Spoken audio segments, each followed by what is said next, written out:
Good morning dear students, welcome to she was English grammar.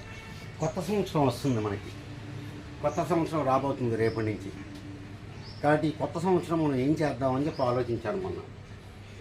చాలామంది నాకు చెప్పేది ఏంటంటే, సార్ నేను తెలుగు మీడియంలో చదివాను, నాకు ఇంగ్లీష్ అంత బాగా రావట్లేదు, అక్కడక్కడ అర్థం అవుద్ది కానీ నేను ఒక్క మాట కూడా నేను మాట్లాడలేకపోతున్నాను అని చాలామంది కంప్లైంట్ అదే. తెలుగు మీడియంలో చదివాను, నాకు అర్థం కావట్లేదు. తెలుగు మీడియం అనే కాదండి, మీరు ఏ మీడియంలో చదివినా సరే ఇంగ్లీష్ మీద కొద్దిగా మీకు పట్టు ఉండాలి. అది మీరు తెలుగు మీడియం అవనివ్వండి, ఇంగ్లీష్ మీడియం అవనివ్వండి. ఇంగ్లీష్ మీడియంలో చదివిన వాళ్ళు కూడా ఎంతమంది మాట్లాడుతున్నారు, రైట్? కాబట్టి తెలుగు మీడియంలో చదివారా పర్లేదు, మీకేమి, మనం నేర్చుకుందాం. అందుకని నేను రేపటి నుంచి కొత్త సంవత్సరం ఒక డెసిషన్ తీసుకున్నాం.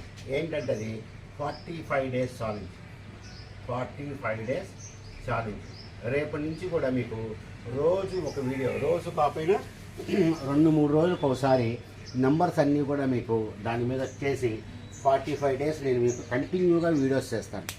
ఈ వీడియోస్లో మనం అన్ని రకాల వాటి గురించి నేర్చుకుంటాం. తెలుగు నుంచి ఇంగ్లీష్లో ఒక ట్రాన్స్లేషన్ ఎట్లా చేస్తాం, చేసేటప్పుడు ఏ విధంగా మనం దీన్ని ఫాలో అవ్వాలి, అసలు వెర్బ్ అంటే ఏంటి, వెర్బుల్లో ఉండేటువంటి రకాలు, ఒక వాక్యం ఇచ్చినప్పుడు దాన్ని తెలుగులో ఎట్లా అర్థం చేసుకోవాలి, టెన్సెస్ మెయిన్గా మన ఇంపార్టెంట్ అంతా కూడా టెన్సెస్ మీద ఉంటుంది అన్నమాట. టెన్సెస్ ఏ విధంగా నేర్చుకోవాలి, టెన్సెస్ని ఎలా వాడుకోవాలి, ఒక సెంటెన్స్ని ఇంగ్లీష్లో రాసేటప్పుడు మనం ఏమేమి ఆలోచించాలి, ఇవన్నీ కూడా మనం రేపటి నుంచి మన వీడియోలో కనబడుతూ ఉంటాయి. కాబట్టి ఎవరన్నా సరే ఈ వీడియో చూసిన వాళ్ళు, ఇంగ్లీష్లో బాగా పూరై ఉన్నవాళ్ళు ఈ అవకాశాన్ని ఉపయోగించుకోండి. 45 days నేను కంటిన్యూగా వీడియోస్ చేస్తాను. కొత్త సంవత్సరం మీకు ఇచ్చేటువంటి గిఫ్ట్ ఇదే. చిన్న చిన్న విషయం దగ్గర నుంచి పెద్ద విషయాల దాకా మనం నేర్చుకుందాం, రైట్ డియర్ స్టూడెంట్స్? కాబట్టి ఈ అవకాశం మీరు బాగా ఉపయోగించుకుంటూ ఉండండి. ఈ 2024 అయిపోతుంది, ఈ రోజుతోటి అయిపోతుంది. నాకు ఈ సంవత్సరం యూట్యూబ్లో మానిటైజేషన్ అయిపోయింది. 10,000 hours వాచ్ అవర్స్ వచ్చినాయి. అంటే 10,000 గంటలు చూశారు జనం. 10,600 గంటలు నా వీడియోస్ అన్నీ కూడా వాచ్ చేశారు. దగ్గర వ్యూస్ వచ్చేసి కూడా ఒక 4 లక్షల దాకా అవుతున్నాయి. 4 లక్షల దాకా అవుతున్నాయి. కాబట్టి ఇవన్నీ దృష్టిలో పెట్టుకొని మీకు రేపటి నుంచి ఏం చేస్తున్నానంటే 45 days ఛాలెంజ్ అని చెప్పి గుర్తుపెట్టుకోండి. 45 days రేపటి నుంచి 45 రోజులు. ఈ 45 రోజుల్లో మనం కావాల్సినవన్నీ కూడా మనం నేర్చుకుందాం. మీరు ఈ అవకాశాన్ని ఉపయోగించుకొని మీకు ఉండేటువంటి డౌట్స్ కానీ క్లారిఫికేషన్స్ ఏమైనా కావాలంటే నాకు మీరు పోస్ట్ చేస్తూ ఉండండి. ఇది చెప్పడం కోసమే నేను మీకు ఇది చెప్పడం జరిగింది, ఈ వీడియో పెట్టడం జరిగింది అన్నమాట.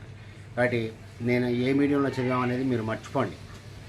నేను ఆ మీడియంలో చదివాను, హిందీ మీడియం చదివాను, ఇంగ్లీష్ మీడియం చదివాను, తెలుగు మీడియం చదివాను, ఇవన్నీ తీసి పక్కన పెట్టండి. ఎవరైనా సరే ఇంగ్లీషు ముందు నుంచే నేర్చుకోవచ్చు.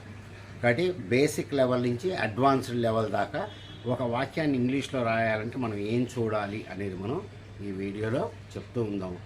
ఓకే డియర్ స్టూడెంట్స్, అందుకని ఈ 31st December 2024 వీడియో చేయడం జరిగింది. రేపటి నుంచి మీరు నా దగ్గర నుంచి కొత్త వీడియోస్ మీరు ఎక్స్పెక్ట్ చేయొచ్చు. గ్యారంటీ రేపు వస్తుంది, ఎందుకంటే కొత్త సంవత్సరం కాబట్టి.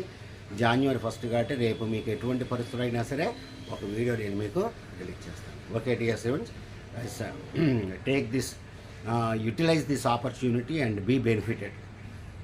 అన్నీ నేర్చుకుంటాం మనం, ప్రతిదీ కూడా నేర్చుకుంటాం. పార్ట్స్ ఆఫ్ స్పీచ్ ఏంటి, యాడ్జెక్టివ్ ఏంటి, యాడ్వర్బ్ ఏంటి, వెర్బ్ ఏంటి, యాక్టివ్ వాయిస్, ప్యాసివ్ వాయిస్, కొన్ని వర్డ్స్ ఎలా వాడాలి ఇంగ్లీష్లో, ట్రాన్సిటివ్ వెర్బ్ అంటే ఏంటి, ఇంట్రాన్సిటివ్ వెర్బ్ అంటే ఏంటి, టెన్సెస్ ఏంటి, degrees of comparison, direct indirect, simple complex compound, ఇవన్నీ కూడా మనం ఒకటొకటి నేర్చుకుంటా వెళ్తూ ఉందాం. నా వీడియోస్ క్లోజ్గా ఫాలో అవుతూ ఉండండి. స్లోగా మీరు కూడా ఇంగ్లీష్ బాగా నేర్చుకోగలరని చెప్పి నేను చూస్తున్నాను అనమాట. Okay dear students, good day to you all.